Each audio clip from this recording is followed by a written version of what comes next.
All right, guys, let's welcome to the stage the screenwriters of Ed Wood, Scott Alexander and Larry Karazewski.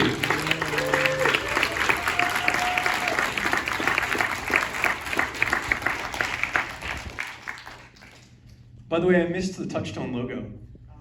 I missed the Mitch Touchstone movies. Do you guys know what Touchstone is? Yes. All right, yeah. Disney, it was Disney's adult label, and they stopped making them at some point, but they made some good films.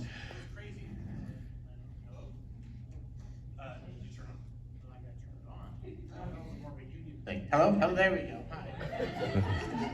There was a period where there were at on the Disney lot there was Disney, there was Touchstone, and there was Hollywood Pictures, and literally each one of those divisions was making like 12 films a year or something like that, maybe even more than that. So you had and so like you go as a screenwriter. We were young screenwriters at the time. You go to Disney, and if you went to one office and they turned you down, you just walked across the street and you went to a different office. It was kind of an amazing time Yeah, I mean, I'd say 94 when we made this movie, Disney made 30, 40 films that year. Now they probably make 10, Yeah, maybe. less. And because they're making some, just to be negative right off the bat here. Hi, we want to be a We're gonna bring right you down, away. guys. Because they're making so many, they could have a portfolio. So You it's know like what? a portfolio. They could have, here's some family films, here's some action movies, here's some mysteries, here's a couple of love pictures, and then be like, sure, a couple weird Tim Burton movies, why not? Because we're gonna make money on all the big stuff, so we can make a couple cuckoo things too. Well, that's why they called it tentpoles, because you made a couple a year and they held up the rest of the slate. Right. But now everything needs to be a tentpole. There's no slate. Yeah. Hello. So Give up, people! Why are you here? So this is my favorite movie of you guys. It's my Aw. favorite Tim Burton movie and my favorite Johnny Depp performance. Me too. And so I'm so excited to talk to you guys. But let's start. Can I sorry. just ask, I'm just curious who this crowd is. Are you guys students or alums, or who are you? Who's a student? Oh, good. So film students? All right, nice. All right, good. And we have a bunch of alums here. Yeah. Oh, wow. And then randos. We got randos. Yeah. People who got out of the rain.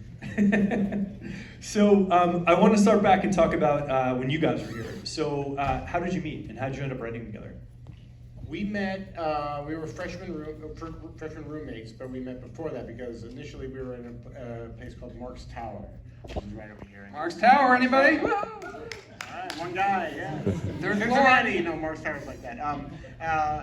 I had a room all by myself, and he had a room with too many people, and it was when he was working. We met in the line to get you a card for like student lunches. And we decided that we'd switch things around. We asked. They used to have meals here. Yes. When we were students, they would give you food when you lived in dorms. So you had to sign up for that. And it turned out he lived in town, and I thought, oh my God, it'd be cool to have a guy who lived in town. And literally, our very first conversation was, I was like, oh, you're from LA.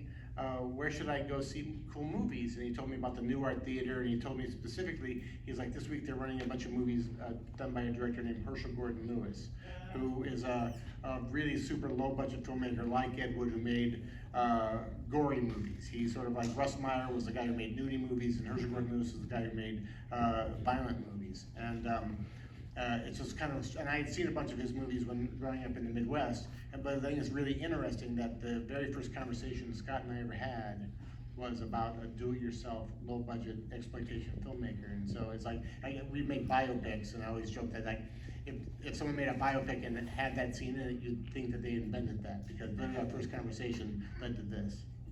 Side note, Scott, what's the greatest movie theater in the world? What? What's the greatest movie theater in the world?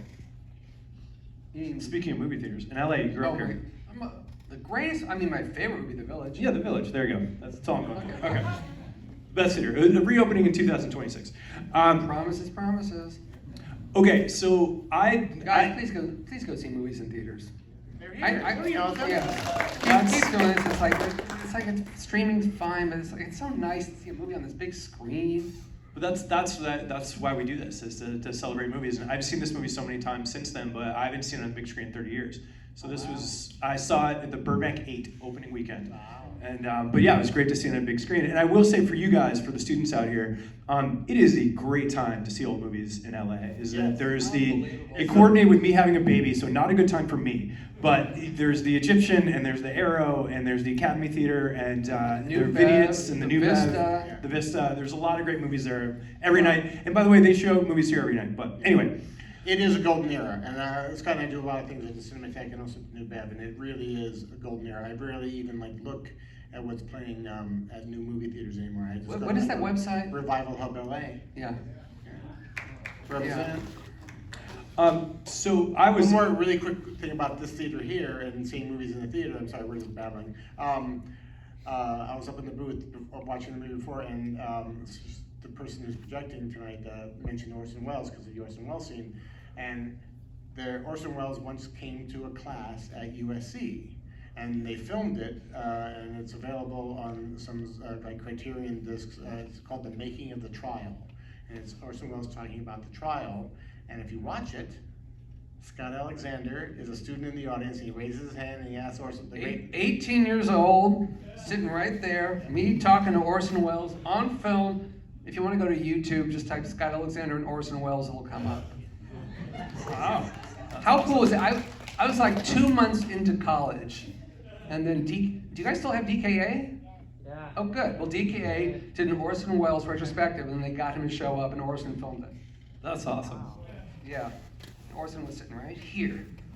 I mean, that is one of the best things about going to the school and also being in LA is that, again, we get to do these screenings and talk to people like you and get to have stories like that. So let's talk about Ed Wood. I was in school when the movie came out, but I had no idea who he was before I saw the trailer for this movie. How did you guys get introduced to Ed Wood, and where did this idea come from? I got introduced to him also in LA Revival Story. I grew up in LA, and a smart-ass book came out called 50 Worst Films of All Time, written by the Medved brothers. And then they did it was a big hit, and then they did a really shady election to get people's votes for the worst director of all time. And I always thought this election was rigged, because who would actually vote? And somehow Ed Wood got named worst director of all time and Plan 9 worst film of all time in the follow-up book, the Golden Turkey Awards.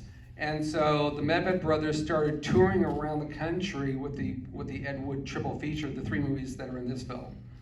And they did them at the New Art Theater in West LA, and I went. And the attitude towards Ed then was, isn't he lame? Let's make jokes at his expense. And so it was them coming out and just doing a lot. I mean, whatever. Harry Medved's a nice guy, but they were just sort of kicking a guy when he's down. And he directed in a dress. Isn't that funny? Yeah. Oh, look at the Swedish guy can't really talk. Ah. And so this was the attitude about Ed, and I was really interested in him. So then in college, I took a class here taught by Mitch Block and Ben Shedd on writing grant proposals for documentaries. So my proposal was to do a documentary about Ed Wood. And I forged a bunch of letters from people that ended up being characters in this movie, like Vampira. As if I wrote a letter to Mila Nervi and she wrote back to me saying, yes, Mr. Alexander, I'd be happy to cooperate with your USC production. It's so weird. So then skip forward another 10 years, and Larry and I had written Problem Child and then Problem Child 2, and then everyone thought we were terrible and we were all feeling sorry for ourselves. And we started. Which, by the way, they were big hits. Yes. Yeah. And we started talking about Ed Wood, and we started saying, you gotta keep in mind, this is 1992. People did not write movies about obscure weirdos. We were the first guys to ever do this. So this wasn't a thing that was done then. And we started saying, well, what if someone made a movie about him, but you were sympathetic? Because Larry and I, we're good guys, we're talented, and we keep writing these movies, and they just turn out really terribly. But it's not our fault, it's just what happens. And Ed Wood seemed like a nice guy, and he had dreams, and he came to Hollywood, and he made 6 features. What if you celebrated it? And so it was Side note, I always tell people, because when people around the country see a movie that's bad, they always blame the writer. They're like, well, and I think that's why a lot of people think they can write. Because they're like, oh, that was a terrible script, and anyone can do that. And what I always tell them is that no movie gets made with a bad script. At the start, it's really hard to get a movie made, and so somewhere along the line there was something really good that got everyone involved to want to commit all these resources to make that movie, and then a lot of decisions get made, and then somewhere along the line maybe it doesn't work out, but no one sets out to make a bad movie. So. I love when directors or people say, the script, it's just a blueprint. It's just a blueprint. It's like, no, when you're building a house, you don't say, it's just a blueprint. I'm just going to go off the blueprint. We're going to build another room in the other place, the day we're building. It's a blueprint. So okay, so you guys went through that experience, and you had a treatment, right? It started off, you had a treatment for doing this, and then you went to... Yeah, we went to, we had the idea, and one of our really good friends was also a USC student, a guy named Michael Lehman. USC Mafia. Had just directed a movie called Heathers, which was a great movie, but then his follow-up to Heathers was a film called Hudson Hawk, which was the colossal bomb of that year. Thank you for applauding. You were at Ed Wood screening, so of course you're going to applaud Hudson Hawk. I like Hudson Hawk. And we were at Hudson Hawk test screens. yeah, wow. Oh boy. Those were crazy. Oh boy. At night, Long Beach. That was evil. And we went to Michael and said, wouldn't it be funny if the director of Hudson Hawk and the writers of Problem Child made a movie about the worst filmmaker of all time? Right? They always say, write what you know. And we certainly know this subject matter. And he was great. He was like, yes, let's do this. So we did it, and the person who produced Heathers was a woman named Denise Novi, and she was then at that time working for Tim Burton. And Tim and Michael said to us, you know what, this will be a hard movie to get made, and let's do it low budget, but maybe we can get Tim to put his name on it, like Tim Burton Presents or something. And Yeah, so, I mean, we were all thinking really small. yeah, we didn't think black and white or anything like that. We just thought, But I mean, because Heathers was like, $3 million. And while I was going to school, I was crewing on low budget horror movies that had budgets about $300,000, and we didn't have boomsticks. We had hockey sticks because we couldn't afford the rental. And so the three were saying like, yeah, let's get lean and mean and do a little indie movie and see if Tim Burton will just say Tim Burton Presents, and then we can raise the money that way. yeah. And Tim read this treatment we wrote and was just like blown away by it, and I think he misunderstood that he was being sent to direct. And him and Michael basically agreed to swap places. Michael would produce it and Tim would direct it, but Michael was so cool about it. Michael was he's like, I'm fine with that, but it's got to be your next movie. If it's not your next movie, then I'll go off and direct it. And Tim at that point was supposed to go direct a movie called Mary Riley that eventually got directed by Stephen Frears with Julia Roberts. Tim had been prepping this movie for half a year. And it's just like, big castles in England and draperies and stuff. And so Tim had to make the pay or play thing, we had like 6 weeks. If we give him a script in 6 weeks, he could make that final decision. So Scott and I literally held up in his apartment in Brentwood and wrote this script in 6 weeks. Wow. And we turned it into Tim on a Friday. We could only pull this off because we were young. Yes. And Tim called us on Sunday night basically saying, I'm dropping out of Mary Riley, I want to make this. I have no notes, I just want to shoot this as it is.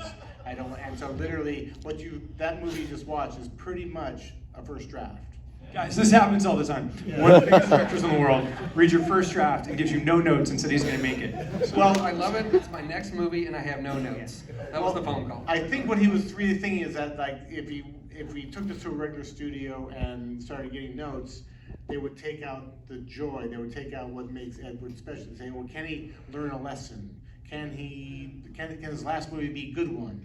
Something like that. Tim didn't want that taken out of it. He felt that at that point he was the biggest director in the world at that point, so I think he felt like he deserved it.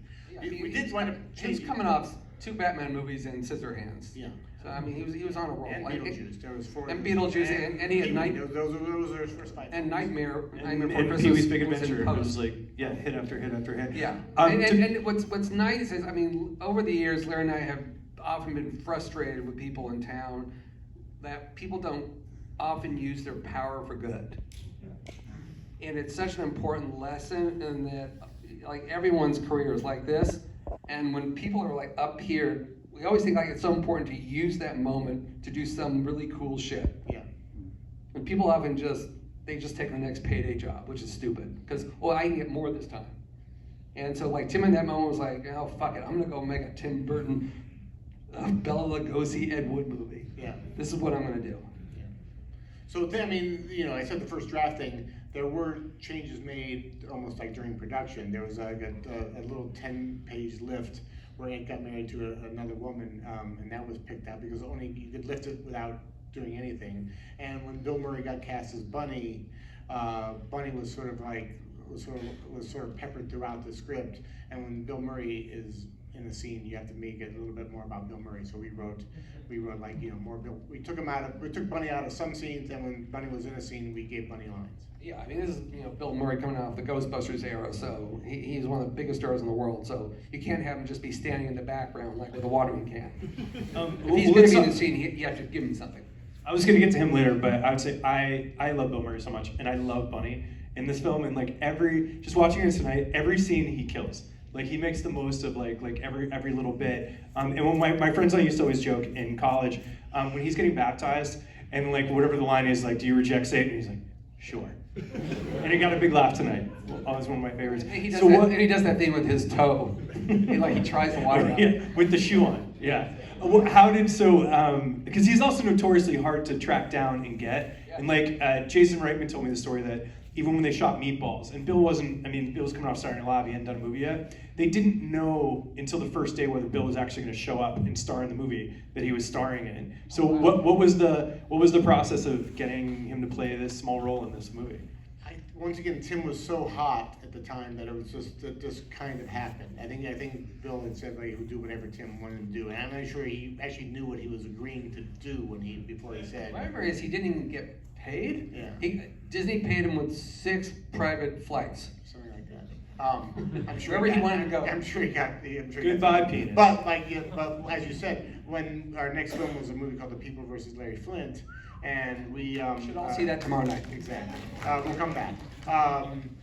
But when we wrote that, we were like, Bill Murray should play Larry Flint, because one of the things when we hung out with Bill on this movie, he would say something like, "Oh, nice shoes, Scott," or whatever, and you'd be like, does he really like my shoes, or he's just fucking with me? He didn't know whether he was like, you know, he was on the level about anything he did, and that we wanted that quality for our Larry Flint character. Was like, is he sincere about the First Amendment, or is he just being exploitative, or, you know? And so Bill had this weird thing, but Bill had gone back to, how the hell do you get a hold of Bill Murray? He'd gone back to the legendary Bill Murray 1-800 number. Yeah. And with Milos Forman, the great Milos Forman, you know, 2 Best Pictures, was just like leaving messages. Hello, Bill. This is Milos Forman calling again. Yes. Would you like to play Larry Flint? And then Milos calls us up. He's like, "You call your friend Bill." It's like, he's not our friend. Hi, Bill. This is Scott Alexander. We've been on Ed Wood. Yeah. Beep. Do you guys know about this? That after a while he decided not to have an agent, and he just got an 800 number, and so you could leave messages on his 800 number. But that was like the only way to contact him. Which actually feels like something out of this movie. I think the number's still on my phone. Let's all call Bill right now. Let's call Bill right now. I want to back up because there's something I read in one of the interviews that I thought was interesting. Oh, I'm sorry. Was there more? Oh, yeah. So first of all, God bless him. We're very hard to moderate. Good luck, Tim. I thought the Larry Flint story was over, so I apologize. Continue. No. It is over. Anytime you talk, it's over. It's over now, Larry. It's over now. Anyway, something that in one of the interviews that I thought was interesting, and I think it's also something that writers need to keep in mind is knowing your audience and knowing who you're writing for. And when you were writing for Tim, what I thought was interesting is like you guys are trying to pick out elements and moments that you thought he would respond to really try to push to get him to commit to the movie. Do you guys want to talk about that? Yeah, I mean the main idea was Tim had a really sweet relationship with Vincent Price, and Vincent Price is in Scissorhands, and then he had I think he was in some of the animation. Oh yeah, well obviously Vincent the animated short, and it was like this this sickly old horror icon and this eager young filmmaker, and we thought, well, this is an interesting parallel. So we put in more of Ed and Bella once we knew we were trying to write it for Tim Burton, because we wanted it to really sing to him in terms of know your audience. Like what Tim's talking about is we also threw in some shameless gothic imagery, and Tim generally was not interested in us trying to kiss his ass with that kind of stuff. And there was a scene, that was based on a true story, that Ed and Bella used to go out to the cemetery on Halloween nights and run around in the fog. We thought, well, that's visual.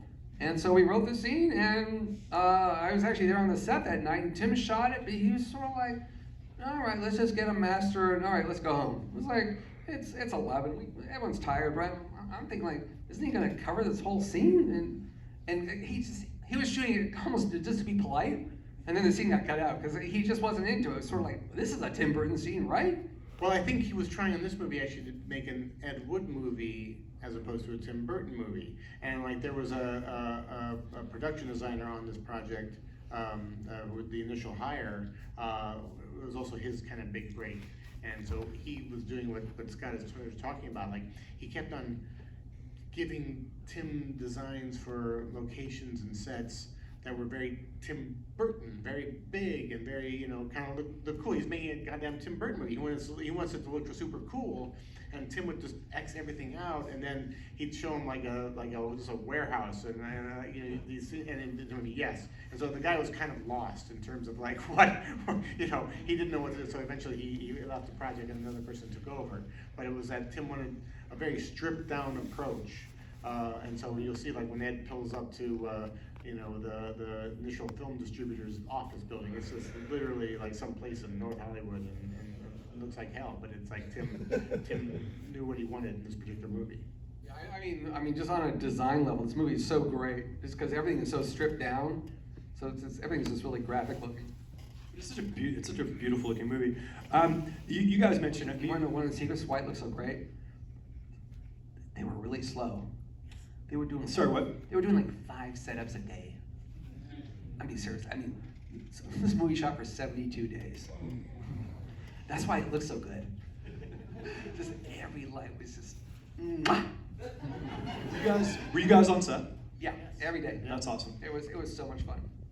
And this was a movie. The movie was made for $19 million, and Tim was coming out Batman movies with $100 million budgets. And so the idea was, if you want to work on this movie, come work on it. You're going to have a great time, and no one's going to get their feet. And there's something, but no one in the cast, no one on the crew, us, no, but everyone was there just to have fun. So it was a really great vibe on Tim set. didn't take a salary, right? He Did I got read that scale. today? Yeah. That's awesome. You guys talked about him. You are known, you're the king of the biopics, but I feel like a lot of traditional biopics, follow the birth to death structure, Right. which, oftentimes doesn't work because people's lives don't follow a 3-act structure. You guys didn't do that with this. You went, so anyway, want to talk about that, how you found this story. It was one of those things where, this movie changed our lives in a big way. We mentioned the Problem Child movies earlier. They were hits, but no one really wanted to work with us in the sense that we would go in and they would be like, we'd pitch them an idea and they'd be, that's a cool idea for a movie, but you guys are the guys who write Problem Child. So we were not being taken seriously. And we made this movie, which was not a big hit. It was actually even for $19 million, it was a money loser. But it made $268 worldwide. There you go. Pretty close. Pretty close. According to Box Office Mojo. But it won. Internationally. It made $5 million here and $268 internationally. Wow. It made almost $7 million here. Yes. Okay.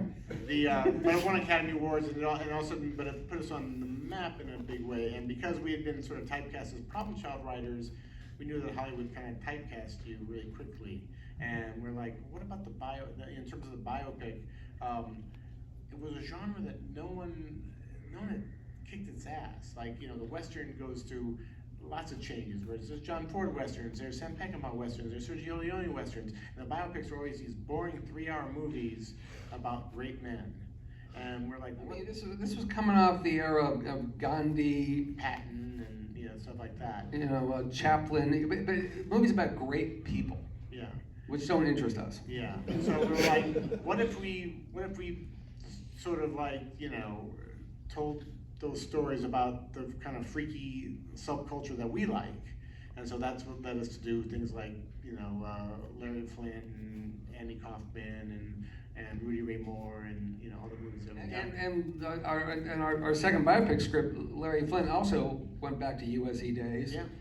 Because and you know the story or have seen the movie, Larry got very manic in 1984, and he was running for president, and he was just doing these big, crazy deluxe issues of Hustler, and he was throwing oranges at the judges and showing up in court and wearing a diaper, and it was all making the front page of the LA Times every day. And Larry and I were roommates, and we would fight over the LA Times to read today's Larry Flynn story, because they were so entertaining. And so this was a story that we had always talked. We weren't talking about it like a movie. We were just like, this guy's crazy, wow. And so then after we were at Order, and we're like, should we write another one of these things? You know, people were saying, oh, what should you do next? And so we're like, wow, you know, there's another great untold story. And again, it was a story where there were no books about him. There were no major magazine stories about him. He had just sort of like been pushed aside because he was so gross. And we were saying, yeah, but it's a great American story. So we weren't really setting off to like have a whole career of this, but these were just like stories we found really interesting, and no one else was paying attention to them. Yeah. And also there was a general sense of like, holy shit, we're getting away with this. I feel like almost every one of our movies, the first couple of days of production, like we're like, I remember specifically on Ed Wood, and I feel that way on Dolomite, where like we're watching someone shoot this, and we're just kind of turning to each other like, what the fuck? Someone's actually paying for this. I cannot believe someone's making this movie, you know. But you know, and so it's been a very joyful experience. You had a quote that I liked, Larry, that I was reading to you, that you said of the script. We figured there was no one on planet Earth who would make this movie or want to make this movie because they aren't the type of movies that get made. And then you had the biggest movie company in the world, Walt Disney, which would never in a million years make this today, sadly. Walt Disney made it because another studio didn't. This movie was never intended to be in black and white. We were doing makeup tests for Martin Landau, and no matter how much makeup Rick Baker put on Martin Landau, he still didn't look decrepit enough. And the DP was doing a test shoot, and at one point just walked over to the monitor and turned off the color, and all of a sudden, bam, he was Bela Lugosi. And it was like, whoa, wait a second. And then Tim was like, oh my God, I never saw, it's true, I'd never seen a color picture of Bela Lugosi. And maybe these are black and white people. And so Columbia Pictures was going to make this film because they were supposed to be making that Mary Riley movie I talked about earlier. And Tim went to them and said, we want to make it in black and white. And they were like, no, you're not. You know, and so there was a whole big discussion there. And so it went into turnaround. And I mean, just to go in the weeds, because there's film people here, the studio countered. This is back when we used to shoot movies on film. The story only works as a film story, and the studio came back with, okay, tell you what, you can shoot on color neg, and we'll print it on black and white. And Tim was like, I smell a rat here. And I heard Tim saying, I'm gonna be on vacation in Buenos Aires in 10 years, and I'm gonna turn on my hotel TV, and it's gonna be in color. I know it.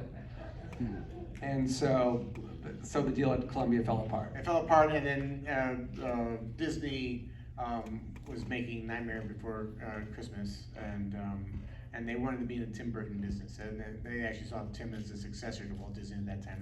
They were pitching him things like Burton World and stuff like that, and so they were just eager to be in business with Tim Burton. I have that Tim Burton land next to Tomorrow World. Exactly. They never built it. It can still happen. They should have built it. So we could have had a piece of those rides. I mean, you touched on it a little bit, but I mean, obviously the heart of the movie is the relationship between Bella and Ed.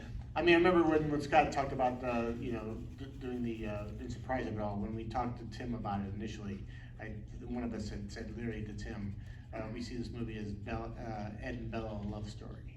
It was really that at the end of the day, this is what the movie's all about. That's great. And how much of that stuff was true? Like how much of their relationship, and like where were you guys? Because a lot of these people were dead at this point. Where were you guys getting your research? Who'd you talk to? You know, it's weird. I was really struck. I mean, I just watched the last 10 minutes and watching the closing, whatever happened to credits, and how many of the people in the movie were still alive when this movie came out, but now everyone's gone. It's like we got to know so many of them. It was really depressing recently because we for some magazine or something, we had to give a bunch of our photographs from the shoot or whatever, and a bunch of these people came on the set and did the press afterwards. And at the time, we thought, oh my God, Kathy Wood, what an old person. All these people were the most ancient people you could possibly imagine. And we looked at these pictures and we're like, God, we're older than them. We are older than them. This is so depressing. Didn't Kathy stumble by the set one day? Yes. Yeah. I'm sorry, but you're asking about Yeah. Ed and Bella. I mean, are there writers here? Are there screenwriters here? Yes. Okay. Good. So, like with Ed and Bella, I'll say most of it is true, but there's lots of omission, and there's lots of things that are not in there, and there's lots of people who are not in there.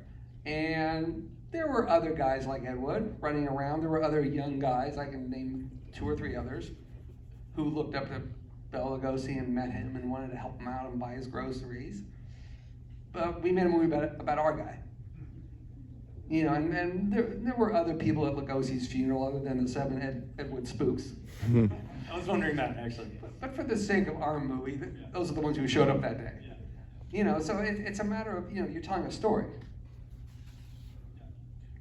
Well, let's talk about Johnny Depp. Like I said, this is my favorite Johnny Depp performance, and it's so energetic and full of life. I remember when I saw the trailer for the first time, I was like, oh my God, Johnny Depp's doing John Lovitz and stuff. But I read, I think that interview you guys did with him is that he said that his inspirations in his performance was a combination of Casey Kasem, if you guys know who that is, America's Top 40, the Tin Man from Wizard of Oz, and Ronald Reagan, which I thought was really interesting. And then just like Ronald Reagan's unbridled optimism about everything, no matter what. I think Johnny also talked about how Reagan always had this bobbing head.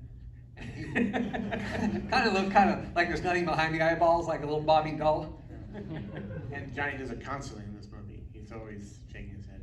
Well, Johnny does have, I can't think of any of the others, but when he makes a movie, he does list like at least three people that he's sort of basing it on. When he did Sleepy Hollow, he said it was Angela Lansbury. Yes.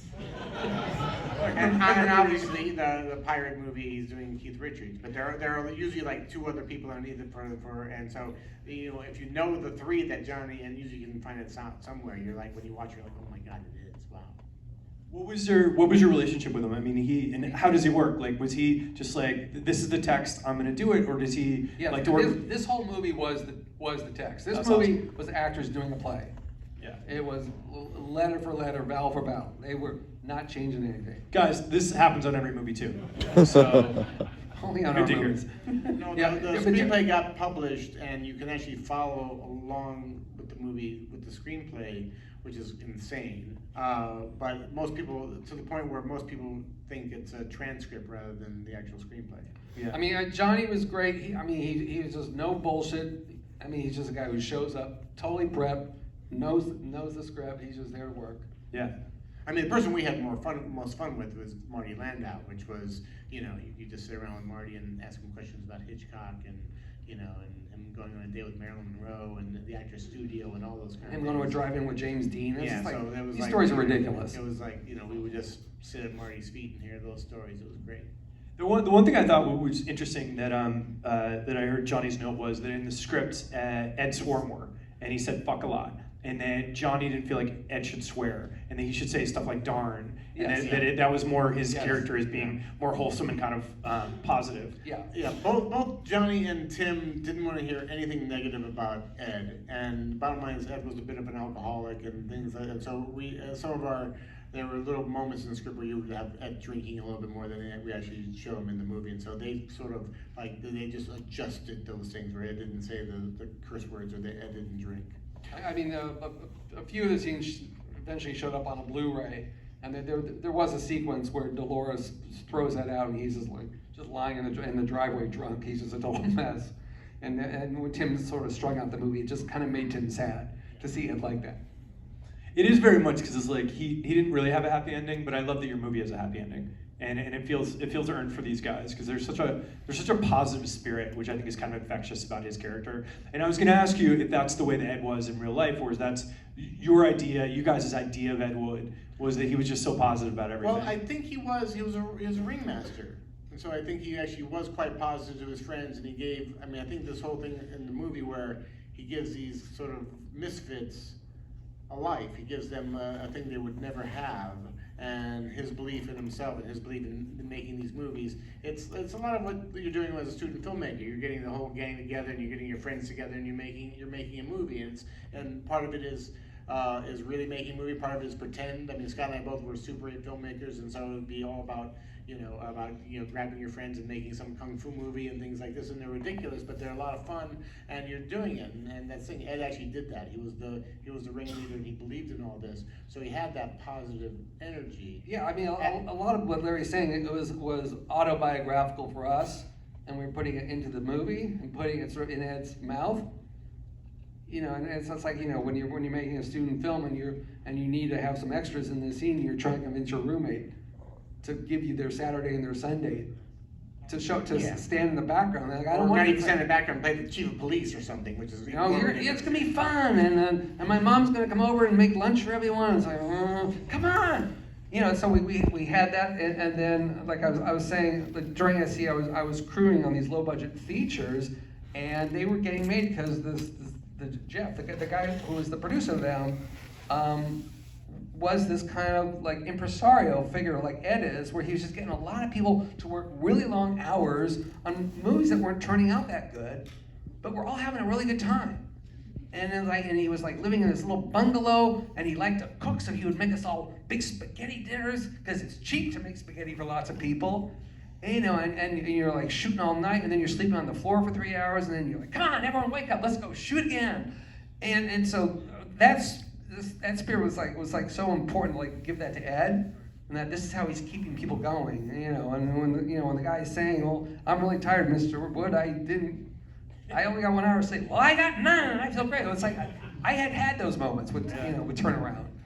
And also, I think the key to all of our movies is knowing when to get out, because almost all of our characters tend to have a kind of a bad end at some point. So, they all do. Yeah. So if you if you go 5 minutes after this movie ends, Ed, the horrible reality of the life that he led gets in the way, and so you can make a very different movie about Ed Wood, and it's all about him, writing porn films in the '70s, and going to Plowboy Liquor in Hollywood and getting his ass kicked every night. So it's really. Could have that. You can see one of you guys. Perhaps one of you will make that picture. I like this ending better. One of the know when to get out of your story.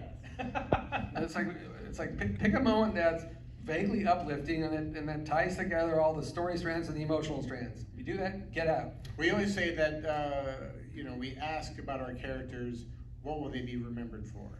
And if you can answer that question, that tends to be the third act. Ed Wood is going to be remembered because he quote unquote made the worst movie of all time.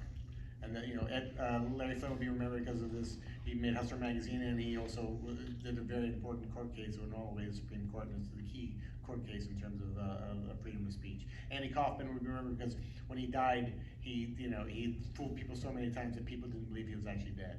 And so you look at those things, and it literally is the end of the third act of almost all our movies. That's great. When you did the OJ show, did you think about ending it before he killed Nicole? Wow. Anyway, wow. I just took it down. One of the things that I love most about this movie, and like I said, the positive spirit of it, is that there's very easily a version of this movie where you're making fun of all these people, and like you talked about, and sort of like knocking down Ed and like Michael Medved, and you didn't do that at all. And that you really celebrated this group of people that came together that was this family that were like making these movies. And I love what you said about that, because I was going to ask you about if that was based on your time here, because it reminds us all about making short films and making movies with our friends, which is the best. But anyway, do you want to talk about how important that was, that you guys were celebrating these guys, not sort of mocking them? Yeah, no, just the idea of this whole fabricated family of these underground weirdos, and Ed is sort of like giving everyone a purpose, and like even in this era when we were writing this script, there was this magazine in town we loved called Cult Movies Magazine, and every month would be articles on Paul Marco and Conrad Brooks and Vampire, and this is like 30, 40 years later, this is still what they got, and it's just Paul Marco talking about the time he played Kelton the Cop for Ed Wood. Well, I love that. But I mean, a key thing too, though, is one of the only things that usually in our movies, almost every scene is based in some kind of reality. And maybe the only scene that's total, complete bullshit is the scene that addresses this, and which is why I think we did it, is the scene where Ed Wood meets Orson Welles. Because, the thing about the whole optimism and thing, what was Ed Wood's spirit and everything like this, it's like, the bottom line, at the end of the day, whether you're the best filmmaker of all time or the worst filmmaker of all time, you still have the same problems. You still have to get, there's still some money guy who's trying to like make you not make the movie that you want to make. There's still, you still got to get up at 6 a.m. every morning. There's still, so that I think is the key scene in the whole film. By the way, he looked so much. Vincent D'Onofrio looked so much like him, and that wasn't his voice though, right? No. Yeah. And he looks so much like him in the close-up that Tim got uncomfortable with the medium shot, because the close-up was like a magic trick, and then the medium shot was sort of like, it's a guy playing Orson Welles. So if you ever see the movie again, the scene is cut very strangely because Tim is trying not to use the medium shot. The voice is by the guy who does Pinky and the Brain. Maurice LaMarche. There you go. Yeah, Vincent tried to get his voice low enough, but he just couldn't get it It's a down little there. more James Mason-y. But he wound up doing a short film later that was he actually got eventually. I mean, I think it bugged him that someone redubbed him, so he actually redid it again, and he actually kind of got it right. And this was one of his first things, right? Was it? He did It's after Adventures- Full Metal Jacket. Oh, right, that's right. Yeah. Adventures in Babysit. And him, oh, that's right, I forgot he was Thor. In the interview you guys sent me today, he just shows up. And so him and Johnny became friends after this? I guess so. I mean, he just walked in when we were interviewing Johnny. Oh, you read that interview? That Film film is thread. crazy, isn't it? Yeah, it was great. Yes. If you can find it on Total Film. It's a great interview with these guys, and then they interview Johnny Depp. And midway through the interview, Vincent D'Onofrio just shows up. Like Johnny was shooting Don Juan DeMarco, and he just like comes in the trailer.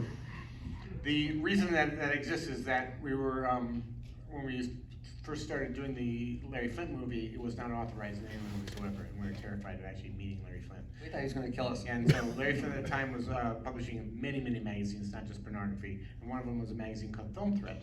And we went to the editor of Film Threat, this guy's still around town named Chris Gore, and basically said, can you get us all the back issues of Hustler magazine, because you're in the building, can you sneak them out? And You steal them. You steal them, basically. And he said, yes, get me an interview with Johnny Depp. And so we wound up doing the interview with Johnny Depp for the cover of Film Threat magazine. What's nice about that story is Johnny got nothing out of it. He showed up in a 5-cent cheap film magazine, Exactly. just to do us a favor for a movie he had nothing to do with. But that wound up being a cool thing. I don't know why I'm talking about this. That was one of our great days of all time too, because Johnny was making Don Juan DeMarco, which was his co-star was Marlon Brando. So we got to hang out with Johnny Depp doing scenes with Marlon Brando for a day, and that was just like mind-blowingly cool. That's awesome. I mean, he talks about in the interview, which I imagine because he's so good in this, that this, I'd have to look back to see what he was coming off of, but that this kind of rejuvenated his love for work and stuff, and he was feeling a little bit jaded before he did this. Is that correct? Johnny. Yeah. Oh, something that I thought was interesting they talked about in the interview was the art of good actors doing bad acting. And it's like, everyone in this movie is fantastic, but like when they're playing the roles in the thing, those actors obviously weren't quite as good, and there is an art to that. It's harder than it looks. Sarah Jessica is awesome. Yeah. Doing the bad acting. Sarah Jessica's so good. And Johnny was talking about the two of them. They really watched those. They watched those films, and then they were like mimicking the body motion. So it's like when she's like handing the sweater, it apparently is exactly like when you watch the original film. I have a question about Ed Wood that I'll never be able to answer for myself. I think he says there's an answer. I don't know if there's an answer, which is when they're doing the scene from Bride of the Monster where Sarah Jessica is now playing the secretary, and she thought she was going to be the lead, and she comes in and she does that really sassy run of lines, and she's terrible. And then she does it, and then Ed says, "Cut, perfect." And she turns to him and she says, "Of course it was." We scripted this. But the way Sarah Jessica delivers the line is she's saying, "Of course it was because, Ed, you have no taste at all. And you don't even recognize that I'm a bad actor. So you think you say it's perfect." Or is she saying, "Of course it was, because I'm fabulous." I took it that way. What do you guys think? Oh, I think it's the other way completely. I think it's like she's. I think it's that way. It's a put down. It's like, of course it was. But then she's saying it like as dismissive, like, you know, no matter what, you can't recognize shit. But is she recognizing that she's no good? Well, actually, specifically Dolores Fuller did not, because Dolores Fuller actually got mad at Sarah Jessica Parker because Sarah Jessica Parker went on during promoting this movie, and I think she went on Letterman and said, well, I play this really terrible actress named Dolores Fuller, and Dolores Fuller just got full of rage and like would show up at our film events and like wouldn't talk to Sarah. I remember something around the time of the movie that she obviously was mad about the movie, but her big thing was... She was so mad, she showed up at every event. And she posed for all the cameras. Well, what she said is that I have hundreds of pictures with her. Oh, that's hilarious. But what she was mentioned is furious. that she didn't have the opportunity to work with good directors. And if she'd worked with Mr. Burton, you could have seen how talented she was. So, she's a bad actress. and Glenn, she's really terrible. Ed is a good actor in Glenn. She's not a good actress. All right, we've been jumping around, but you guys have answered a bunch of these. But let's see where we're at. One of my favorite scenes in the movie is the baptism scene. I mean, I just love it. And we talked a little bit about Bill in that scene, and Johnny's amazing when he goes underwater. But was that true? Did they have to all get baptized in order to get money? They all had to get baptized by the Baptist Church of Beverly Hills, and they had to go to a neighboring swimming pool because Tor couldn't fit. Actually, there's a funny production story, which is like sometimes you just type stuff and you don't really think about like the ramifications. And it ended up being a hair and wardrobe nightmare that nobody saw. Even Tim didn't see it coming, which was everyone was supposed to get baptized and go in the water. And there's like 7 or 8 of the crew there. Everyone in this movie is wearing a wig. I mean, other than Johnny, I think everyone is in a wig. And when you put a wig into the chlorine pool, it destroys it. And then it's like a 3-hour reset. And so each time someone would get wet, it's like it would shut down the chute. And it was just like, who can we get wet next? And it was just like this total disaster. And finally Tim just had to start cherry picking, like, who's actually gonna get wet? Who knew? That's great. Don't get wigs wet. We were talking to some of us were talking about this earlier. Growing up on the East Coast, I wanted to come to LA because every movie was shot in LA, and I loved like watching Die Hard and Lethal Weapon and Beverly Hills Cop and Pretty Woman. Like it made LA seem so cool, wanting to come here. And then now, like nothing shoots in LA, and like watching this in like that era, like I just love seeing old Hollywood and the Brown Derby and Moose and Frank's, which is still there. But you guys clearly shot everywhere in town. Yes. So talk about that experience. It was fantastic. Yeah. I mean, we were in Hollywood. We had an office, and you go to the roof, and you literally could see every single location almost. I mean, the Brown Derby is actually a set. I mean, we rebuilt the Brown Derby on the back of the hotel, the hotel where The Ambassador. The Ambassador. Thank you. We've been amazingly blessed in that we've made a bunch of these movies, and they've all shot in LA, and they've all been LA character based. I mean, They took place here. yeah, but it's easy. A lot of movies take place here, but someone could have stupidly said, "Let's go shoot it somewhere else." Yeah. You know. But Ed Wood and Dolomite Is My Name and Man on the Moon and the OJ Show. There's an OJ Simpson miniseries from the 90s that feels fraudulent in the first frame because you're clearly in Vancouver. You know what I mean? And there's so much that particular story is so much about Los Angeles. And even Larry Flint, there's a section where Larry Flint moves to California because he wants to go somewhere purpose are welcome. And there's a thing where like we've really been able to make almost our life work all really based upon the city of Los Angeles. I was asking you a random question. Yeah, thank you. And there's a big push now after the fires, and I hope it helps and it works to try to get more stuff back here. I feel like I know every movie theater in LA. Where was the premiere that goes awry? Where was that theater? Do you remember? It's closed. It was in the South Bay. Oh, okay. All right. And the last scene is a bit of a trick. The exterior is the Pantages, the interior is the Orpheum, downtown. Which we wound up shooting again in Dolomite. It's where they see the Billy Wilder's front page movie. What do I got here? The first draft was 143 pages, as you said, and Tim said he was going to shoot it. The movie's 2 hours. What were the scenes that got lost? Like what got cut along the way? I mean, the key thing is what I said earlier, where Ed, between Dolores and Kathy, he had a bit of a shotgun wedding. He met a woman and he married her, and she didn't know about his cross-dressing, and it was sort of it was a big chunk, and you actually saw a wedding and things like this, and it was one of those things where you learn when you make these things. If someone can lift a section of your movie out and it doesn't affect either end, tends to be that you can get that lifted out. And so the production manager, the line producer Mike Flynn, who was our buddy on the movie, and he was just begging us to lose pages. He's just like, Tim's not going to pull the pages out. You guys have to help me. We're dying here. We're not going to be able to fit this movie into the budget we've got. You know, and he just kept trying to say, well, maybe you can take her out of here and you can compress these two. And we're like, oh no, you don't go breaking all our scenes. So that we were looking for that clean lift.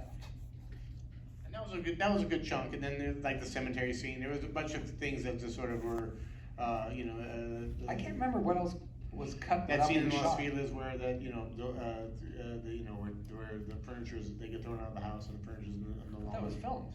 Yeah, I'm saying. No, He's just asking where the time came from. When she throws Ed out and then he moves in with Bella, and that was a very good scene. It's an intimate scene between the two. Are they on the Blu-ray? Yeah. Oh, cool. That's Yeah. And the first scene we shot was that freaking scene. Which one was it where Bella they talk about their upcoming movies or whatever.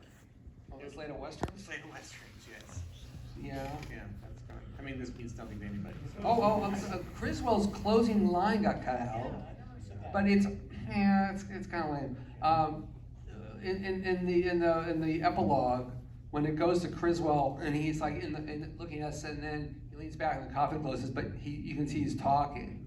So it was actually a rhyming scene because the movie opens going through the haunted house, and then Criswell talking to the camera. So it went back to Criswell after Ed and Kathy drive away, and then he says, "A man, a life. Can you prove it didn't happen?" And he goes back in the coffin. So that was the closing line. But I adore the closing shot of the movie right now, with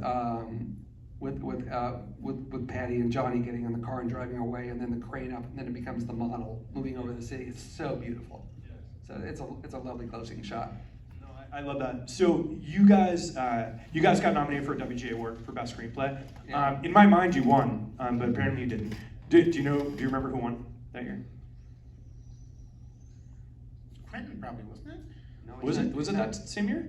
Yeah, Quentin's not. That was- it's It's not either. WGA. No, because he's not in the WGA. It's not WGA. There was no WGA. Then it was Pulp Fiction. Not Pulp Fiction. It was Forrest Gump. Oh, okay. No, that's No, that would be adaptation. adapted. That's adapted. I'm gonna look it up later. Anyway, I was Come just on, curious. Larry. 4 Weddings and a Funeral. Maybe. I mean, Quentin wins the Oscar. Yeah. And Who knows 94?